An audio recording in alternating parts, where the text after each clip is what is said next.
CO everyone, welcome back. This is Cheeky Bo, and I'm Cherokee Charles. Hope everyone had a good Memorial Day weekend and we're safe.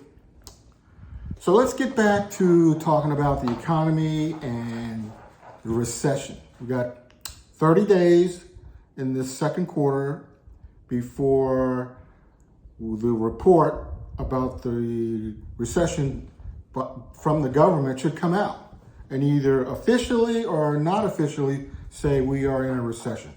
Again, from me, we're in a recession. We have been. Now, I don't want you to forget how this whole thing started. This whole thing started back in 2020 when the administration decided it was a good idea to start printing money to send out to people to help them.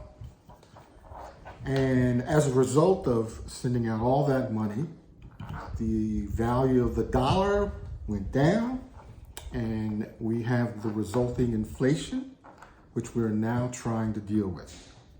So let's keep that in mind right now, because there's a couple of points I want to make, and I made some notes here. There's going to be something a little bit different about this recession that we haven't had in any other recession. Now, as you know, in a recession, it's the value of the currency is affected greatly. And in this case, for the US, the value of the dollar has been going down. But this recession is going to be different because, and it's going to be different for all countries because of this. This time during this recession, we have new currencies called cryptocurrencies. And in many cases, they have been the lifeline for many countries that have been battling inflation. And many countries are actually either trying to come up with their own digital currency, or they have been adopting existing digital currencies like Bitcoin and Ethereum to assist or replace their own country's currency. So this particular recession is going to be a little bit different than any of the other ones that we've had in our history. And it'll be interesting to see how this plays out as we go forward. So listen, crypto is here. It's here to stay. I think everyone that knows a little bit about it should learn more, as much as they can, about crypto, how it's valued and how you obtain it, and the volatility that many cryptocurrencies have.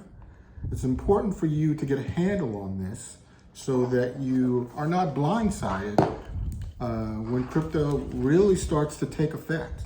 It is taking effect, but right now, but gradually. So let's get into some of the other things that we should be paying attention to and should be doing as we go forward in this recession. The first thing I want to talk about is saving to make it a habit to invest. It's important to get into the habit of saving and to invest. And I'll tell you why in a few minutes. The second thing I want to bring to your attention is the best time to buy is during a recession. The best time to buy assets that grow is during a recession. Now, the reason that is so is because if you look back in history, most millionaires and most of the wealthy made their fortunes during the recessions. When prices for assets were low, they started buying those assets, and when the price of those assets went back up, they became wealthy. So the best time to get into buying assets is when they're on sale, and they're on sale when there's a recession. The next thing that's important is for everyone that has thought about getting a side hustle or maybe dabbled in it, it's important for everyone to get a side hustle. And it could be anything that you have an interest in. It should be something that you enjoy. But a side hustle is, during a recession, is critical.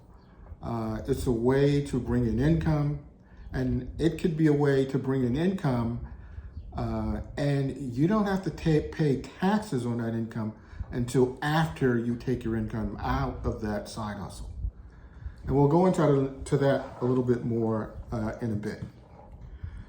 So, as I said, during recessions, the wealthy, they buy assets on sale. And when they're on sale, they try and buy up as much as they can, and they hold them. And when the recession ends, and we all know that recessions will end, the value of those assets will go up. And when the value of those assets go up, that's where the wealth comes in. And that's the difference between the middle class and the poor and the upper middle class and the rich. The middle class and the poor, when there's a recession, everybody tightens their belt and they don't want to spend any money, and you hear a lot of complaining about prices. A lot of people are out buying lottery tickets and things of that sort.